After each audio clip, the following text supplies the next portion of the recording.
আপনাদের যাদের এক্সিটের আবেদন করছেন, এম্বাসির মাধ্যমে হোক বা বিভিন্ন মক্তবের মাধ্যমে হোক আবেদন করছেন, কিন্তু ২ নাম্বার মেসেজ আসছে। এরপরে আর কোনো মেসেজ আসতেছে না। আপনারা অপেক্ষায় আছেন। তো আপনাদের জন্য গুরুত্বপূর্ণ তথ্য।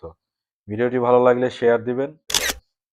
তো মূল কথা হচ্ছে, আপনারা যারা এমবেসি থেকে পেপারস কালেকশন করছেন, করে বিভিন্ন মক্তবে গিয়ে আবেদন করছেন, আবেদন করার পরে ১৫ দিন, ১ মাস বা ১.৫ মাস পরে আপনাদের ফোনে মেসেজ আসছে। ২ নাম্বার মেসেজ চলে আসছে। এরপরে আর মেসেজ আসতেছে না। দেখা যাচ্ছে ১ মাস ১.৫ মাস হয়ে গেছে মেসেজ আসতেছে না। আপনারা হতাশায় ভুগতেছেন কেন আসতেছে না? বিভিন্ন মুক্তবে যাচ্ছেন যারা সঠিকভাবে চেক করতে জানে না, তারা আপনাকে বলতে পারতেছে না কেন আসতেছে না।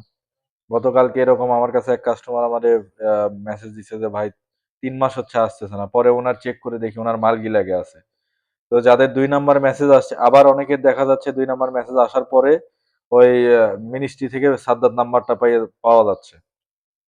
তো যাদের এরকম ২ নাম্বার মেসেজ আসছে, তারা চাইলে আমাদের সাথে যোগাযোগ করে চেক করে নিতে পারেন। আমরা চেক করে কিন্তু একটা ফি নেই, অবশ্যই ফি নেই। ফি ছাড়া কাজ করি না আমরা। ৳৩০ করে ফি নেই।